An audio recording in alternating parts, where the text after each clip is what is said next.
Bonjour, bonsoir.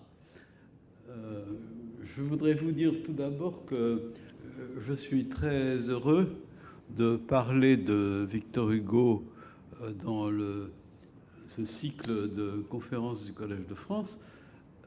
D'abord parce que je partage avec Jacques Ralit l'amour de Victor Hugo, et puis ensuite parce que il me semble que cette espèce de visite que nous faisons dans cette série d'entretiens de quelques sommets de la littérature européenne est quelque chose de très hugolien.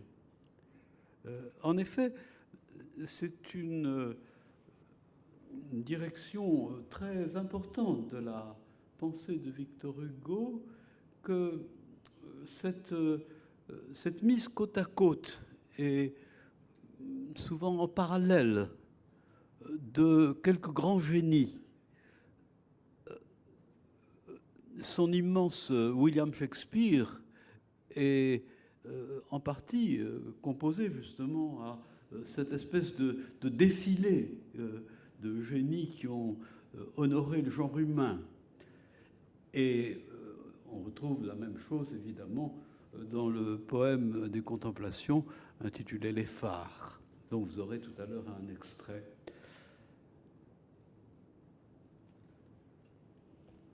Alors,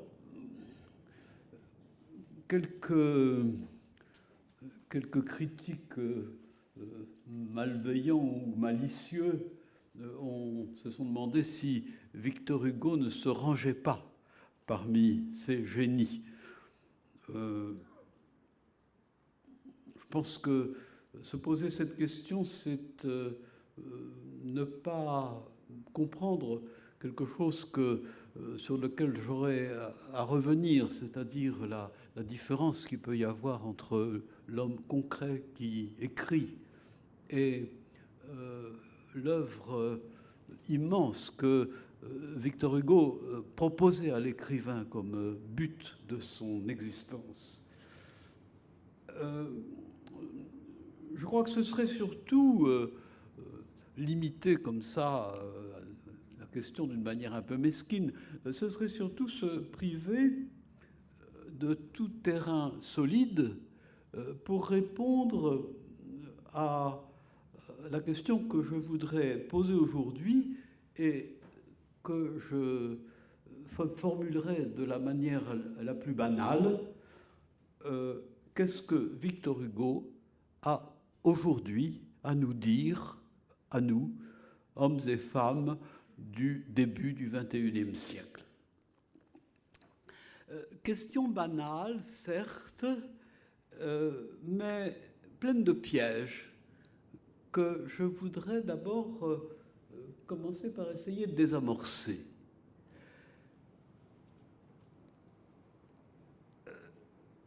Le premier piège, ce serait de chercher à actualiser Victor Hugo, de même que certains metteurs en scène plus ou moins bien inspirés représentent par exemple les personnages des drames de Shakespeare sous les traits de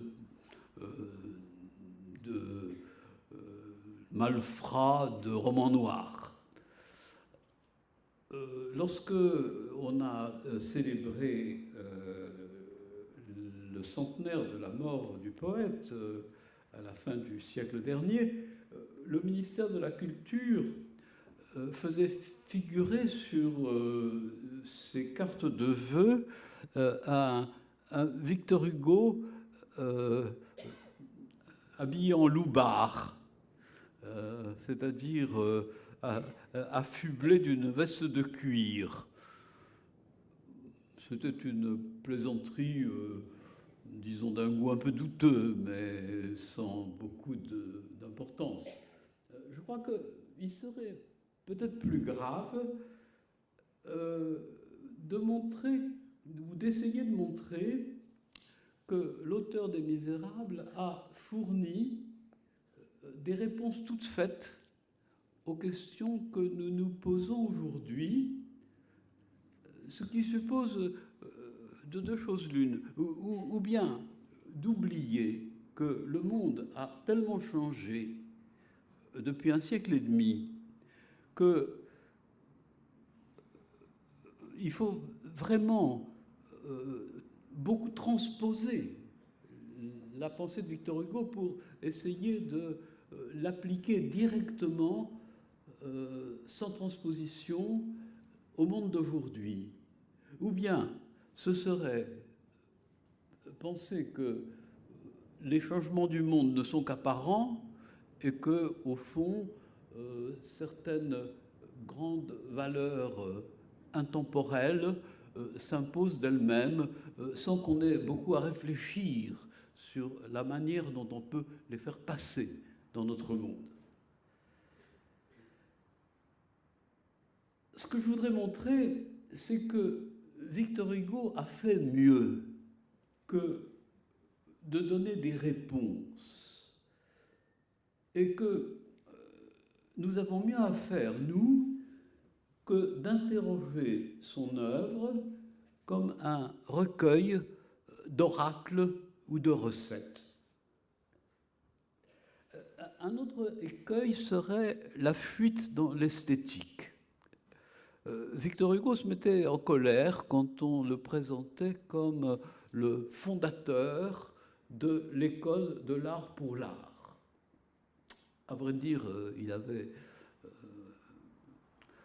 formulé quelques propositions qui ne l'éloignaient pas tellement de cette idée de l'art pour l'art, mais pour lui, c'était quand même une hérésie que de supposer que l'art se suffisait à lui-même. Il y a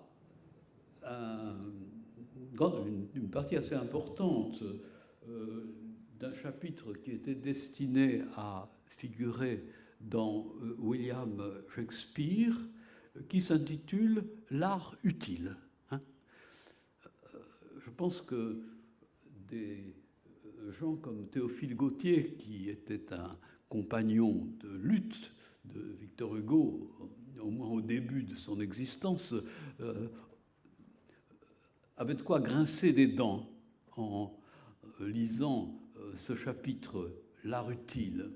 Et plus tard, Baudelaire essaye de montrer que cette alliance de mots, l'art utile, est une sorte de stupidité. Alors,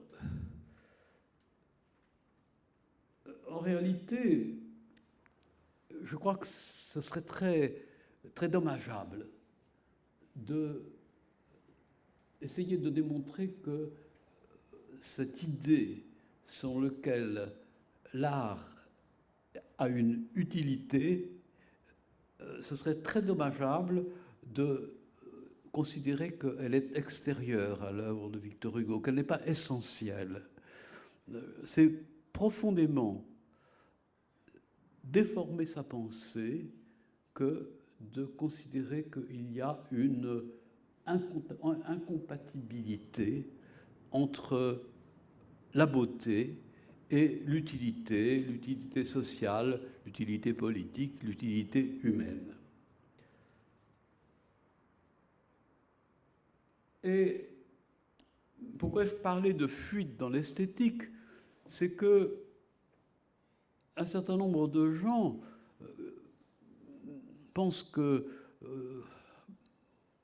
on peut, sans trahir Victor Hugo, séparer l'art de son utilité en se disant qu'au fond, après tout, quelle importance, Victor Hugo a écrit des très beaux vers, il a écrit quelques-unes des belles poésies de la littérature française, et bien tant pis, laissons de côté la question de l'utilité de l'art et jouissons de ses poésies. Non, je crois que c'est parfaitement insuffisant de considérer la pensée de Victor Hugo comme ça, comme une pensée purement esthétique. Le principal problème que pose le dilemme actualisation, désactualisation, se trouve en somme résumé dans les mots qui m'ont été suggérés par mon ami Carlo Ossola pour intituler cet exposé « Une parole universelle ». L'alliance de ces deux mots, parole et universelle, peut nous choquer.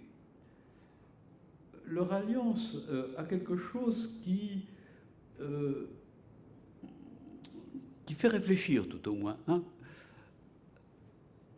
Il est parfaitement exact que l'œuvre de Victor Hugo, prise dans son ensemble, est une parole. C'est un dire.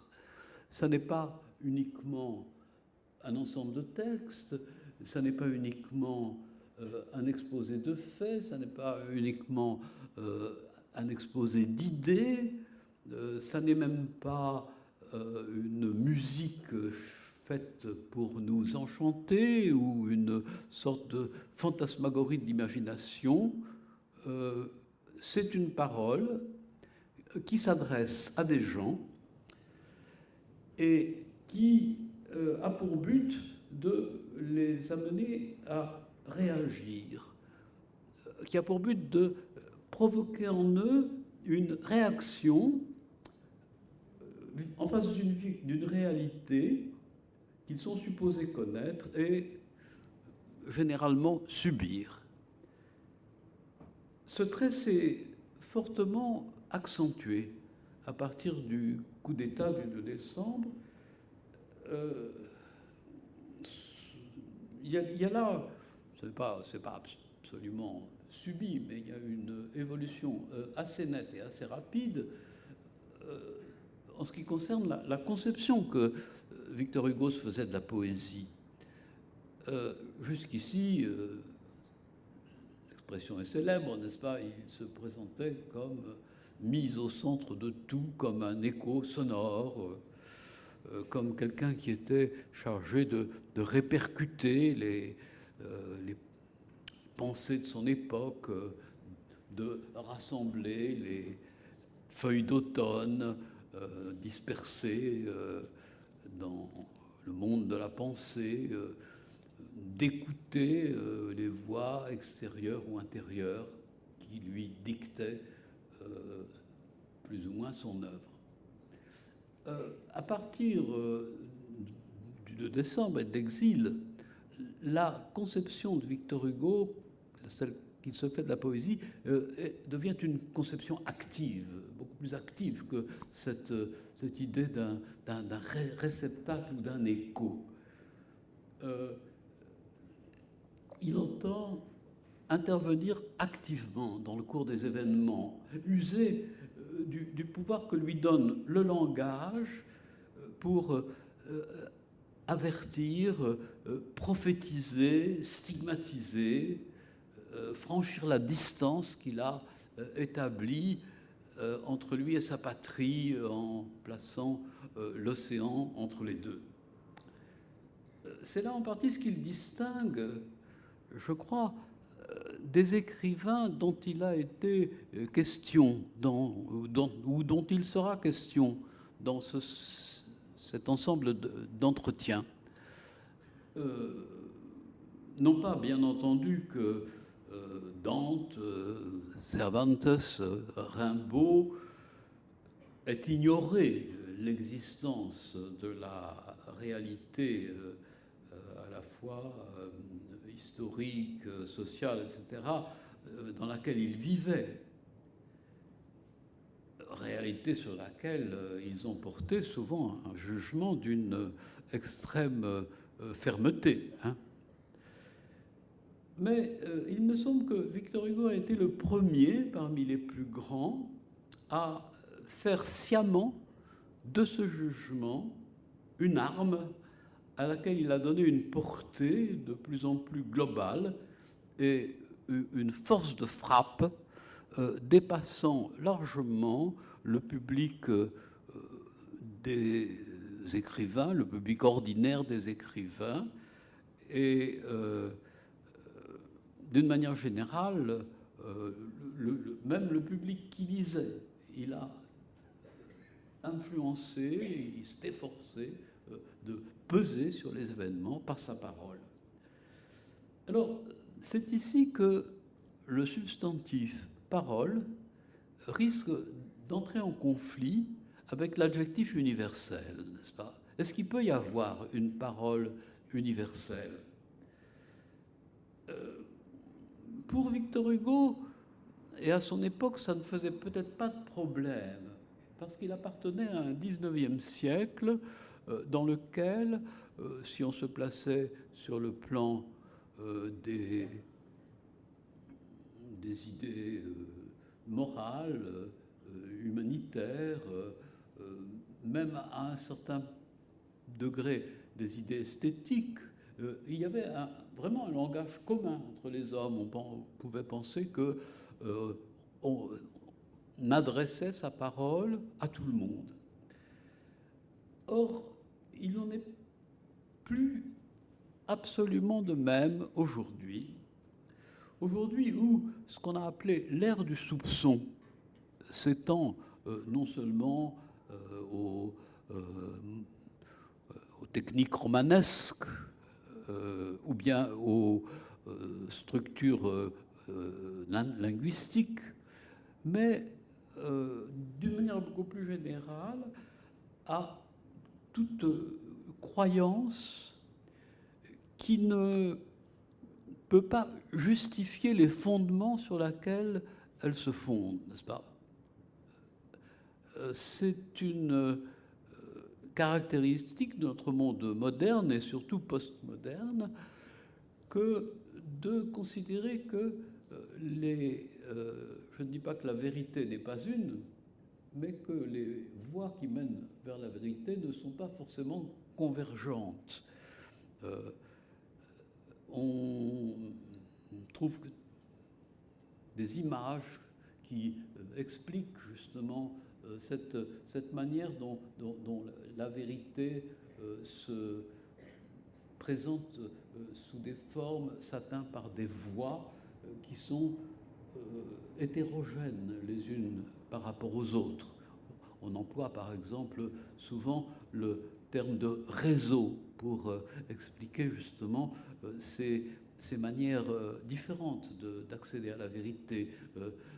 Gilles Deleuze emploie l'image de rhizome, ces choses qui s'enfoncent dans la terre, qui ne se rejoignent pas, qui se diversifient, mais qui sont aussi des manières d'accéder à une certaine vérité. Or, cette fragmentation des savoirs, non seulement subie, mais revendiquée et exaltée par notre culture moderne et postmoderne, est en apparence ce qu'il y a de plus opposé à l'esprit de totalisation qui permettait à Victor Hugo et avec lui à tout le XIXe siècle, qui pouvait être considéré comme son emblème, qui permettait de penser le devenir de l'humanité et de l'orienter sur la voie du progrès. Comment et à qui adresser une parole dont la réception est parasitée par la multitude des codes, des épistémés, comme on dit quelquefois, c'est-à-dire des bases sur lesquelles reposent les différents savoirs, parasité aussi par la diversité des positions que l'émetteur et le récepteur occupent dans le monde social et culturel. Alors, peut-on lire Victor Hugo autrement qu'avec la nostalgie d'une époque révolue? Son message est-il arrangé au musée des illusions de la réalité et de l'humanité? Je pense que tout dépend du sens que nous allons donner au mot message. Ce message n'est pas principalement sinon peut-être pour certains qui ont leur raison d'ailleurs de prendre les choses de cette manière, ce message n'est pas une réponse aux questions que nous nous posons au début de notre XXIe siècle. Il ne concerne peut-être même pas forcément ces questions elles-mêmes telles que nous serions tentés de les formuler. C'est, pour employer un mot que Victor Hugo affectionnait, non pas une réponse à des questions, mais c'est une réaction à ce qu'il appelait une pression. La pression que l'univers exerce sur nous. Univers conçu aussi bien sous son aspect historique et social que sous son aspect cosmique et éternel. C'est en partant d'un mot qui nous paraît peut-être un peu usé, un peu 48ard, le mot solidarité, que ce qu'on a appelé la préface philosophique des Misérables élargit par cercle concentrique le destin de l'individu en le liant au destin de l'univers tout entier. Voici quelques phrases de cette préface. La solidarité est au-delà de la fraternité. La fraternité n'est qu'une idée humaine. La solidarité est une idée universelle. Universelle, c'est-à-dire divine. Et c'est à ce point culminant que le glorieux instinct démocratique est allé. Il a dépassé la fraternité pour aller à l'adhérence. Et je voudrais ouvrir une parenthèse justement pour insister sur la différence entre fraternité et adhérence, n'est-ce pas? Fraternité, c'est une notion d'ordre moral. C'est le fruit d'une décision humaine. L'adhérence, c'est tout simplement le fait qu'on fait partie de quelque chose. Ça n'est pas... on fait partie d'un ensemble. Et cet ensemble va jusqu'aux limites de l'univers.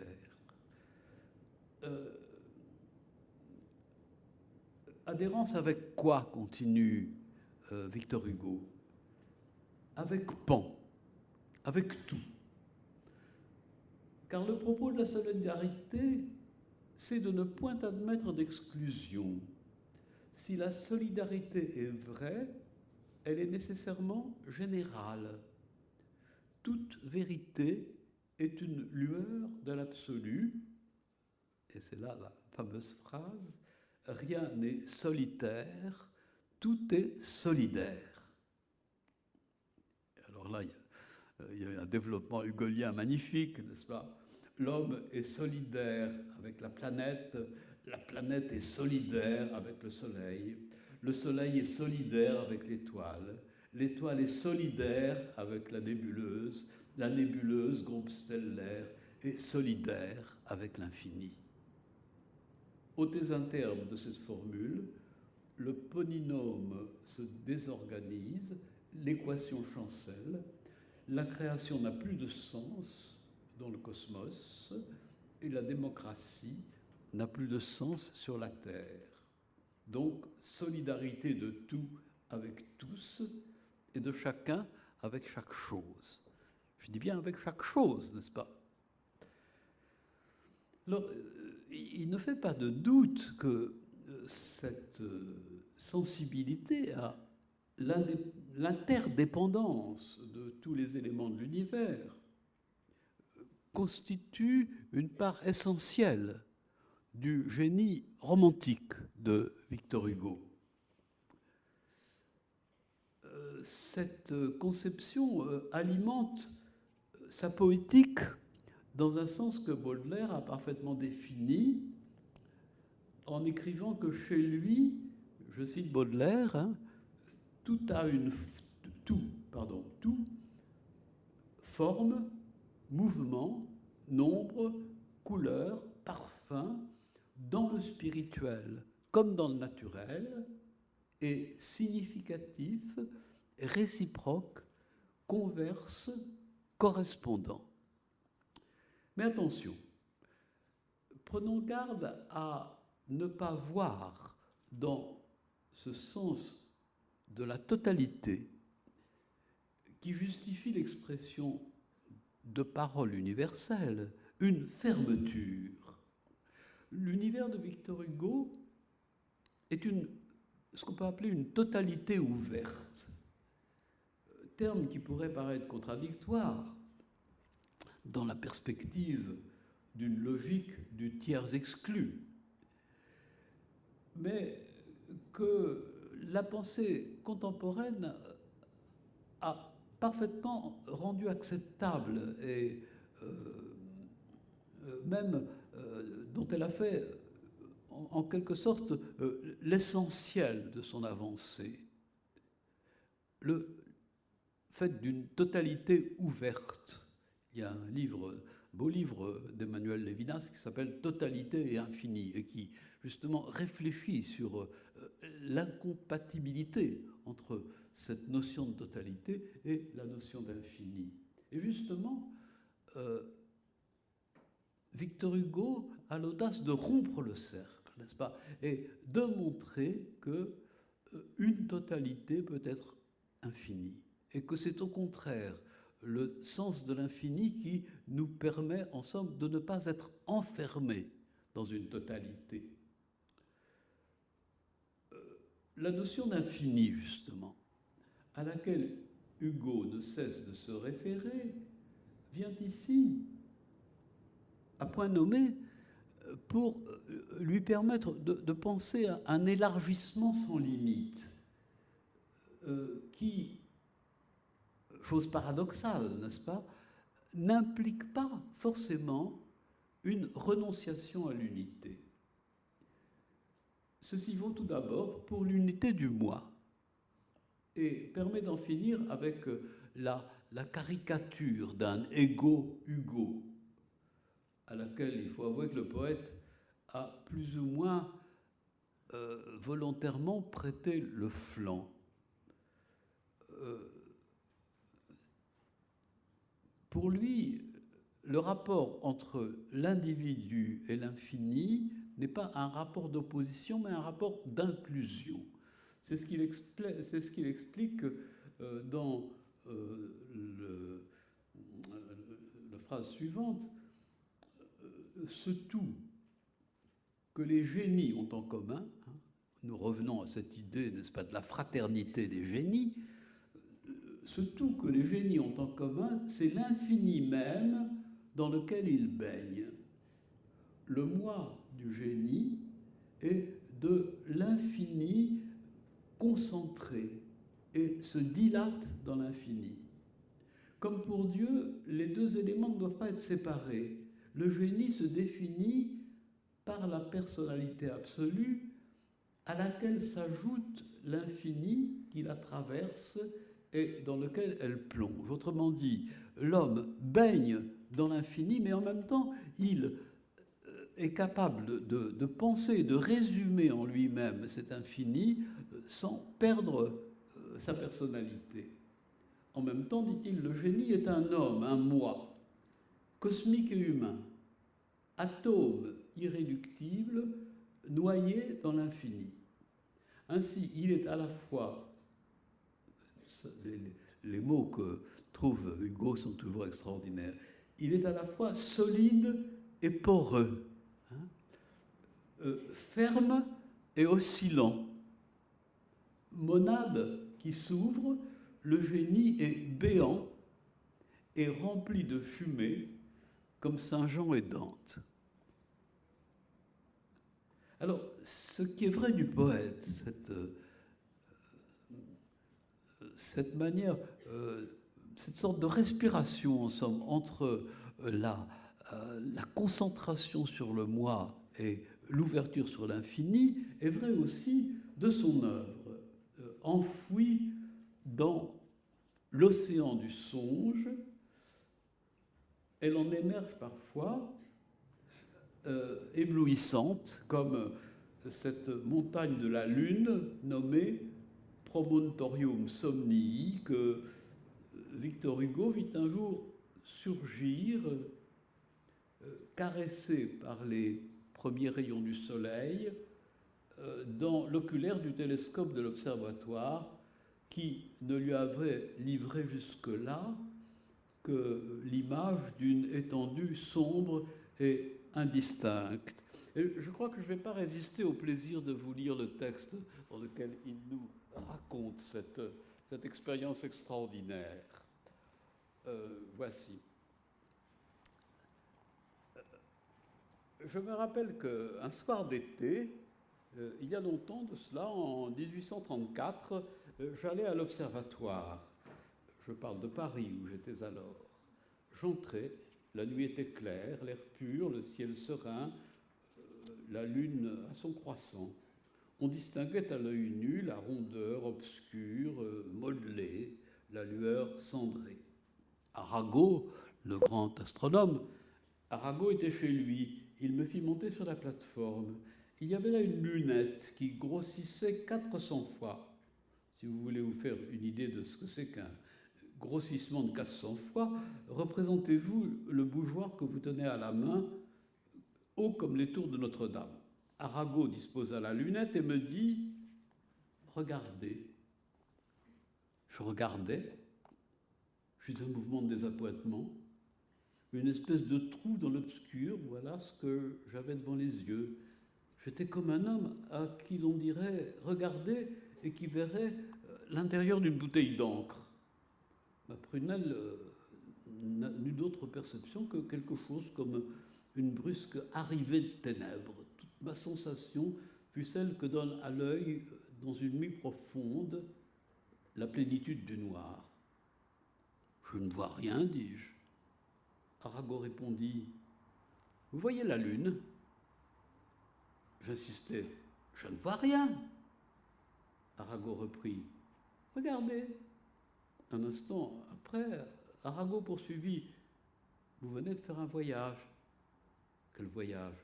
Tout à l'heure, comme tous les habitants de la Terre, vous étiez à 90 000 lieues de la Lune. Eh bien, vous êtes maintenant à 220 lieues de la Lune. Oui. Alors, c'était le résultat, évidemment, du grossissement. Et c'est quelque chose qui va continuer à tourmenter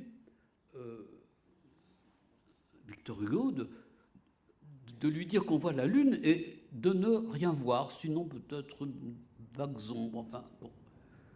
Tout à coup, j'eus un soubresaut, un éclair flamboya. Ce fut merveilleux et formidable. Je fermai les yeux éblouis. Je venais de voir le soleil se lever dans la Lune. L'éclair fit une rencontre, quelque chose comme une cime peut-être, et s'y heurta. Une sorte de serpent de feu se dessina, et dans cette noirceur se roula en cercle et resta immobile. C'était un cratère qui apparaissait. À quelque distance, un autre éclair, une autre couleuvre de lumière, un autre cercle, deuxième cratère, voilà. Et peu à peu, toute la splendeur du lever de soleil sur la Lune va lui apparaître. Eh bien, pourquoi est-ce qu'il parle de cette histoire? Parce qu'il veut nous montrer comment le génie, n'est-ce pas, plonge dans l'obscurité et émerge dans l'obscurité lorsque on est dans des circonstances favorables et on a assez de patience justement pour le voir surgir justement de cet élément obscur dans lequel il paraît enfoui. Alors, je dirais que l'un des risques majeurs est que cette ouverture sur l'infini, qui est à la fois principe unificateur, parce que toute conscience a vocation à y participer, et garant de diversité pour la même raison, le risque, c'est que cette ouverture ne se fige dans un langage dont les usages passés ont tendance à occulter le potentiel novateur. Par exemple, lorsque Victor Hugo emploie les mots âme ou surnaturalisme, en faisant de ce qu'il signifie la conséquence de l'horizon infini, justement, sur lequel l'univers se détache, alors il se situe dans la lignée d'un platonisme ou d'un christianisme avec lequel nous avons tendance à identifier sa pensée. Et je ne dis pas que nous avons toujours tendance à l'identifier avec platonisme ou christianisme. Il n'est pas interdit de le faire, mais à condition de ne pas oublier que ce sont là des limitations qu'il nous a invités à transgresser, que nature et surnature sont pour lui la même chose, comme il l'écrit dans un texte destiné sans doute à être intégré à la préface des Misérables et intitulé par ses premiers éditeurs Contemplation suprême. L'idée de nature résume tout. Du plus ou moins de densité de cette idée démesurée résulte la philosophie entière. Serrez cette idée au plus près, faites-la immédiate et palpable, réduisez-la au moindre volume possible, en lui conservant d'ailleurs tout ce qui la compose, aménagez-la en un mot à l'état concret, vous avez l'homme. Dilatez-la, vous percevez Dieu. Toujours ce mouvement, si vous voulez, de systole et de diastole, n'est-ce pas? On resserre l'infini et on trouve que l'infini est au fond de l'homme. On élargit l'infini et on est avec Dieu. Le mot de panthéisme vient alors naturellement à l'esprit pour qualifier ce système. Mais est-ce vraiment un système? La suite du texte, vraiment admirable, admirable et trop peu connue, démontre la difficulté de recourir à des termes consacrés par l'usage pour qualifier une pensée dont seules les métaphores poétiques peuvent faire pressentir le contenu existentiel.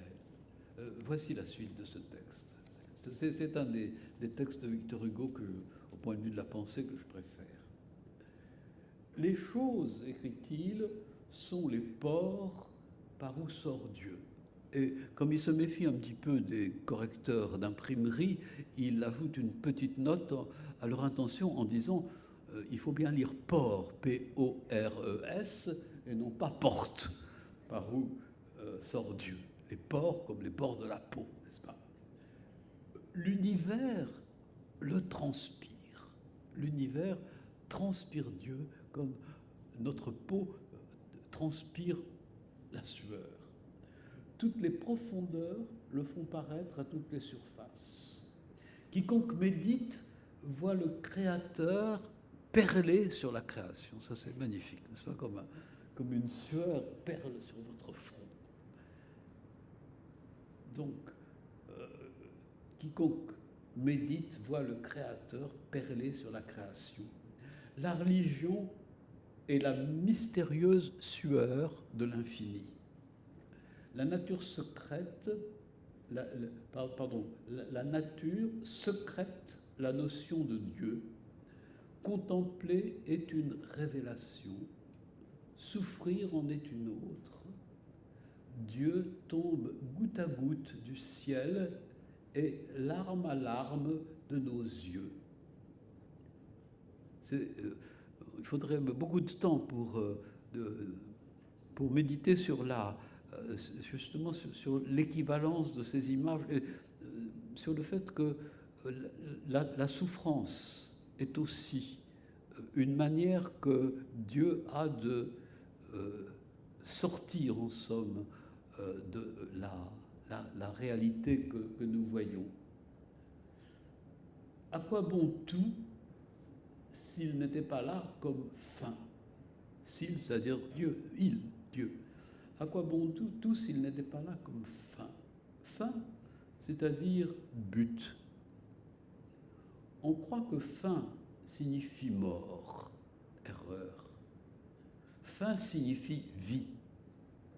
L'existence terrestre n'est autre chose que la lente croissance de l'être humain vers cet épanouissement de l'âme que nous appelons la mort. C'est dans le sépulcre que la fleur de la vie s'ouvre.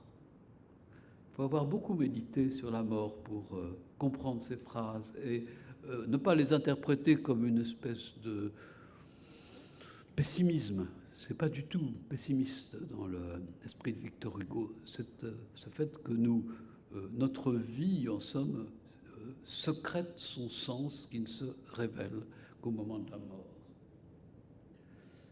Pour Victor Hugo, un credo, et celui-là représente indéniablement sa pensée la plus profonde, n'est pas un système, ni l'adhésion à un système. Il faut s'en souvenir lorsque son sens architectural et aussi son sens pédagogique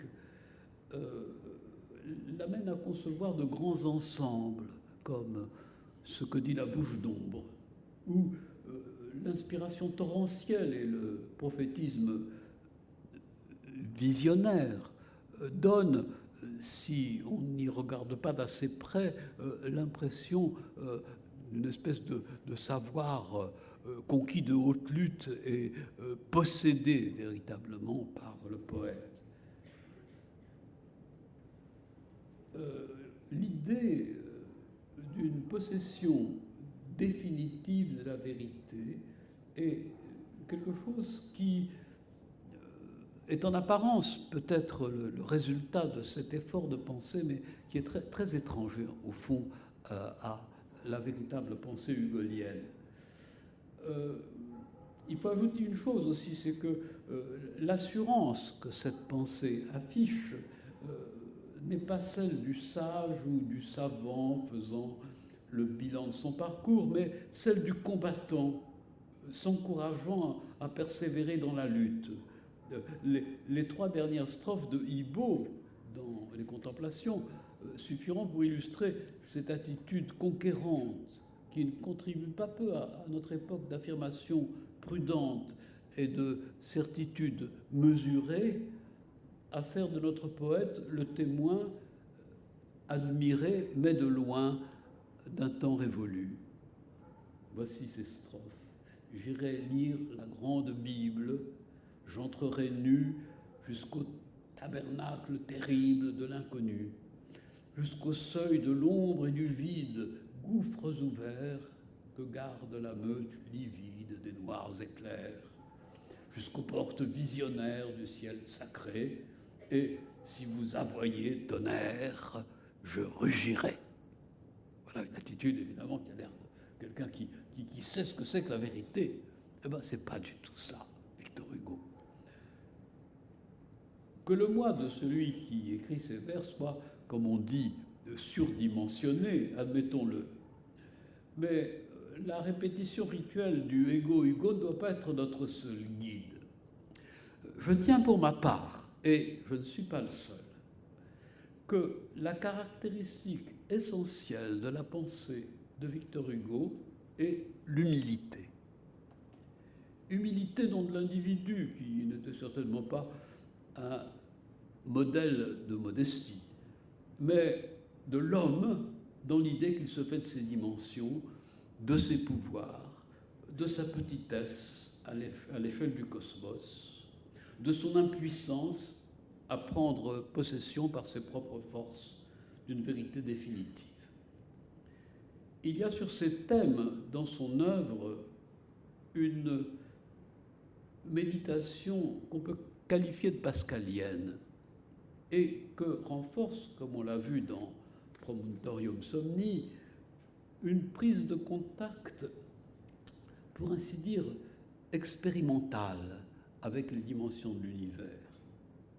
De nombreuses pages de ce qu'on a appelé la préface philosophique aux Misérables, sont consacrés à des évaluations imagées de distance entre les astres, à des comparaisons destinées à procurer une idée de ce que Pascal appelait la disproportion de l'homme. Hugo se fonde dans ses pages sur des données qui font penser aux astronomies populaires et autres ouvrages de vulgarisation scientifique de la fin du siècle. En sourire serait oublier qu'il s'agit de mettre en perspective toutes les formes de la misère humaine et de justifier la sympathie de l'auteur pour les victimes du mystère d'iniquité que seul un regard surplombant peut dévoiler.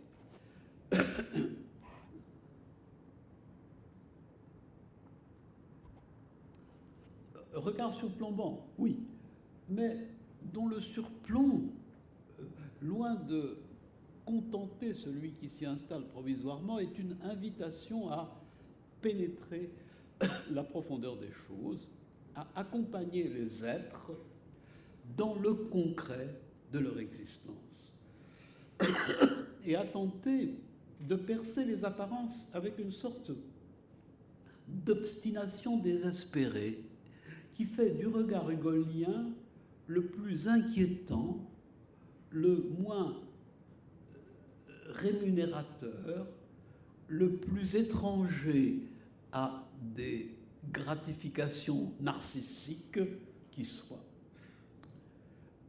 Le sens des mots voyance, voyant, visionnaire, employé fréquemment à propos de l'exercice du regard chez Hugo, demande à cet égard à être précisé. La tendance à affronter le mystère dans ses profondeurs les plus obscures est très ancienne chez Victor Hugo. Dès Les rayons et les ombres, en 1840, il nous confie la fascination qu'exerce sur son imagination des architectures fantastiques, restes de civilisations disparues qui creusent le sol comme des sortes de tours de Babel inversées. Aux heures, c'est dans un texte qui s'appelle Puits de l'Inde, aux heures où l'esprit, dont l'œil partout se pose, cherche à voir dans la nuit le fond de toute chose, dans ces lieux effrayants, mon regard se perdit. Ce regard qui se perd à force de vouloir voir plus loin le fond de toute chose, nous le retrouverons constamment dans les poésies de l'exil, où l'œil visionnaire du poète ne perçoit au mieux, en récompense de son exploration, cette exploration assidue des ténèbres, ne perçoit au mieux qu'une lueur dont le moins qu'on puisse dire est qu'elle n'est pas rassurante.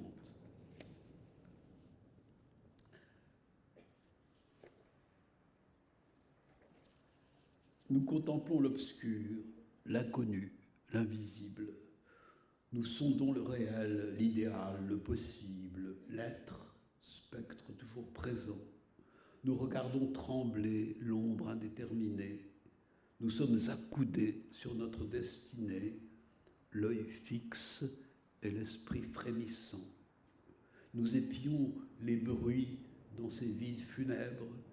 Nous écoutons le souffle errant dans les ténèbres dont frissonne l'obscurité. Et par moments, perdus dans les nuits insondables, nous voyons s'éclairer de lueurs formidables la vitre de l'éternité. C'est pas l'assurance de quelqu'un qui pense qu'il a la vérité en lui-même, n'est-ce pas? C'est vraiment un chercheur de vérité qui sonde comme ça le mystère avec cette sorte de frémissement et de terreur qui, quelquefois, risque de le maîtriser.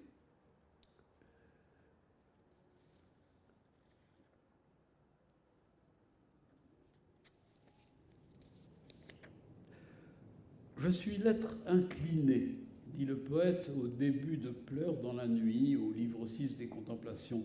Telle est en effet l'attitude où l'entraînait déjà dans les feuilles d'automne la pente de la rêverie. Mais le regard qui se perd ainsi dans la contemplation des ténèbres n'est pas moins effrayé lorsqu'il se tourne vers le ciel et constate que son scintillement est celui d'un infime lumignon plongé dans un océan de noirceur. Réflexion qui vient dans le voyage dans le Rhin, tempérer la contemplation euphorique du ciel nocturne lors d'une étape de son voyage de 1839. Pourtant, dit-il, après avoir admiré le ciel, n'est-ce pas, pourtant je n'ai jamais réfléchi sans un certain serrement de cœur que l'état normal du ciel, c'est la nuit. Ce que nous appelons le jour n'existe pour nous que parce que nous sommes près d'une étoile. Et cette pensée, il la développera à l'aide des images familières qu'il affectionne dans la préface philosophique des Misérables. L'état normal du ciel, c'est la nuit, répète-t-il. 200 lieues entre deux chandelles représentent à peine la distance céleste qui sépare notre soleil de Sirius. Et hormis quelques systèmes de soleils concentriques tels qu'Aldébaran et Arcturus, toutes les étoiles ont entre elles et leurs voisines de ces espaces-là. Dans ces espaces, qu'y a-t-il? La nuit opaque, stagnante, informe, éternelle.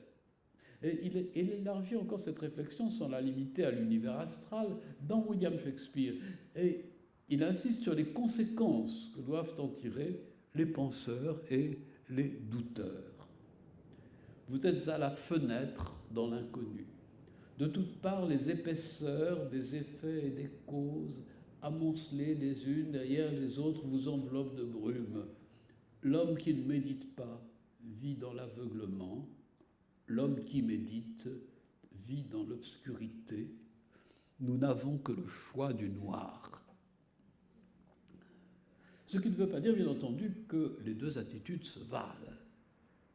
Dans le choix entre y aller et ne pas y aller, c'est-à-dire se livrer à cette contemplation, fermer les yeux et se dire « je n'y comprends rien », le poète, comme le personnage de Gilliatt des Travailleurs de la mer, comme nous allons le voir dans une lecture tout à l'heure, face au mystère du ciel nocturne, n'hésite pas à choisir le plus risqué. Et son être, loin de subir une diminution, sortira de l'épreuve élargie, plus sensible à la complexité des choses et à leur mouvance, car, dit-il, une certaine quantité de lui appartient maintenant à l'ombre.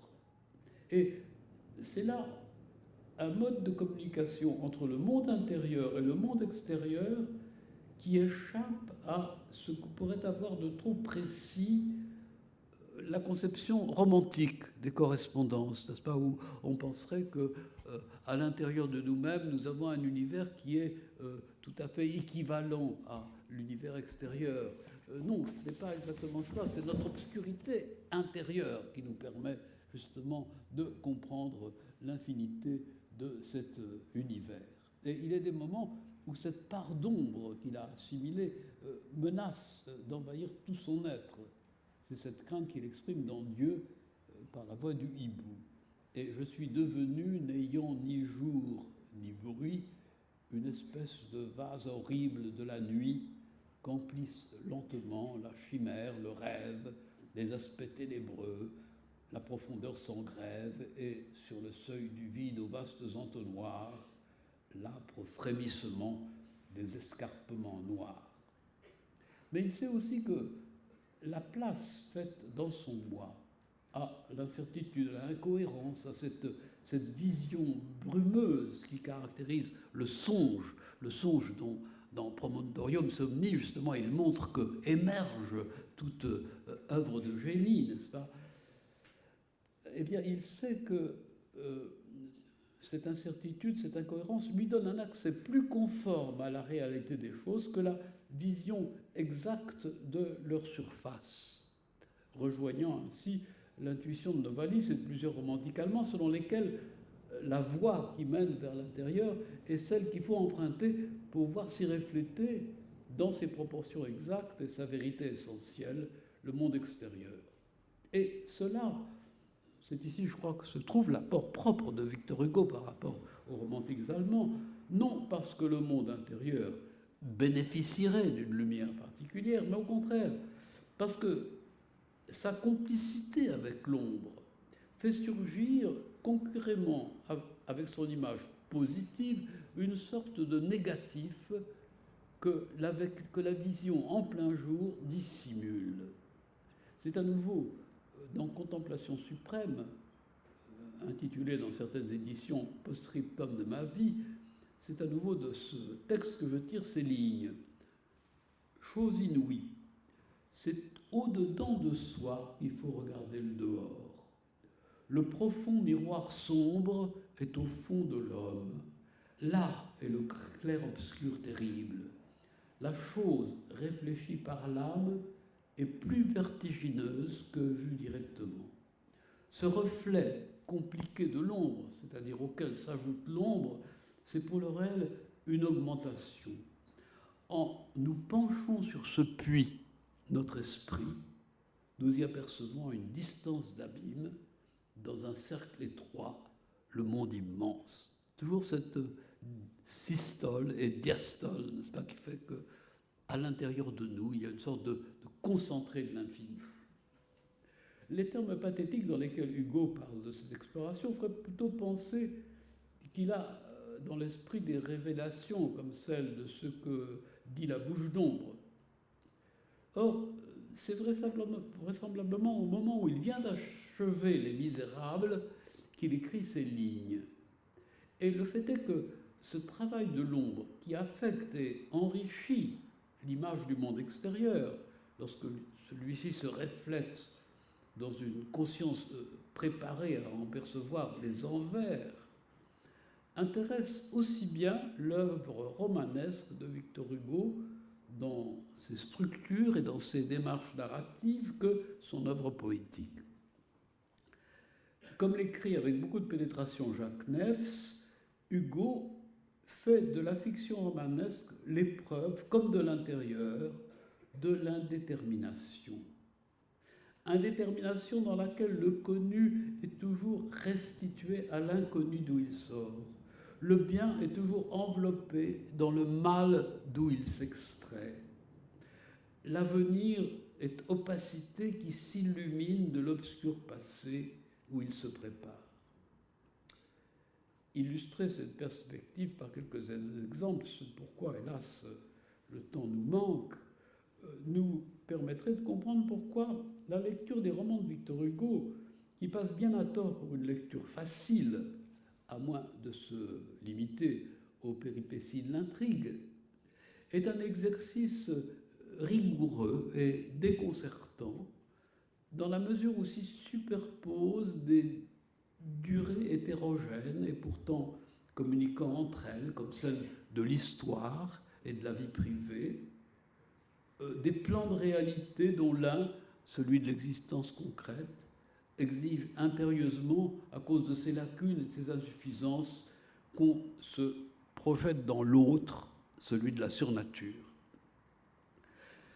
Le miracle, si l'on peut dire, est que cette indétermination, qui est si contraire aux habitudes et aux attentes d'un public qui n'est pas accoutumé aux transgressions propres aux romans modernes, que cette indétermination n'est entravée ni une lecture populaire, en ce qui concerne tout au moins Les Misérables, ni empêcher la réalisation d'adaptations cinématographiques non dépourvues de mérite. Un miracle plus grand encore serait, et pourquoi employer le conditionnel, un miracle plus grand encore est que l'intérêt de cette indétermination, la plus-value qu'elle apporte à la lecture soit perçue plus ou moins inconsciemment par ceux-là même qui croient, lorsqu'ils lisent un roman de Victor Hugo, lire un roman ordinaire, et comprennent pourtant que chez Hugo, les vides apportent autant que les pleins. Car c'est par là, j'en suis convaincu, qu'il échappe aux classifications dans lesquelles on l'enferme trop facilement.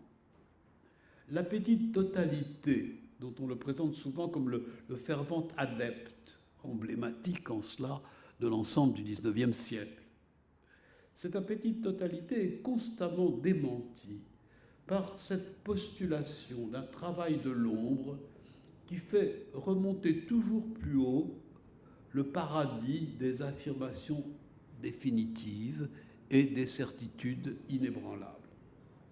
Non pas que Hugo craigne la lumière, et moins encore qu'il aime l'ombre.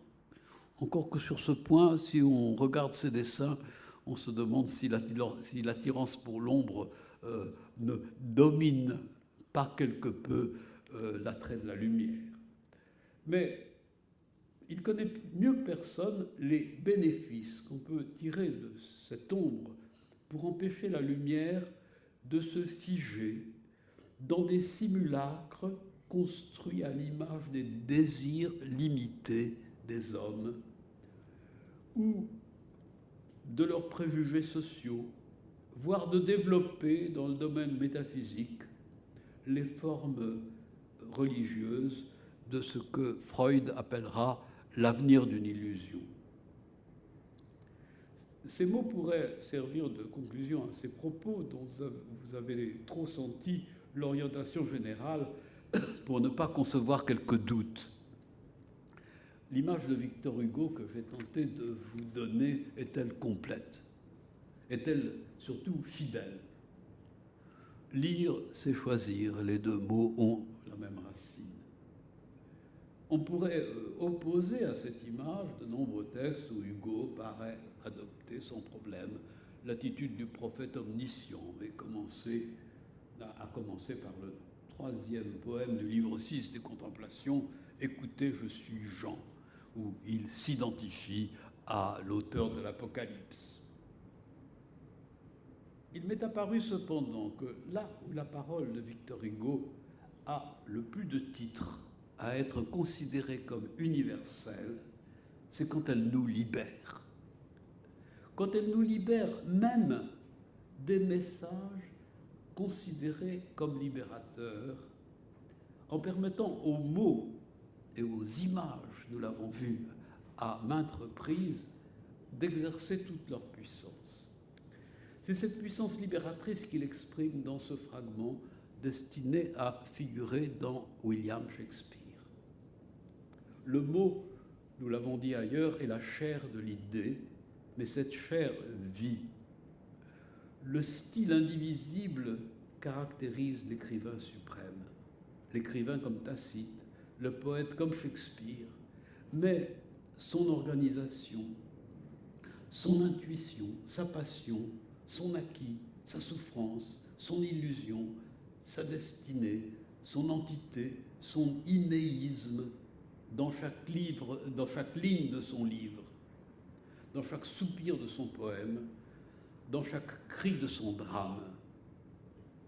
Le parti pris impérieux de la conscience et on ne sait quoi d'absolu qui ressemble au devoir se manifeste dans le style. Écrire, c'est faire. L'écrivain commet une action. Tel mot est une larme, tel mot est une fleur, tel mot est un éclair, tel mot est une ordure. Et la larme brûle, et la fleur songe, et l'éclair rit, et l'ordure illumine. Je tiens fermement, pour ma part, que toute parole conforme à cette définition est universelle.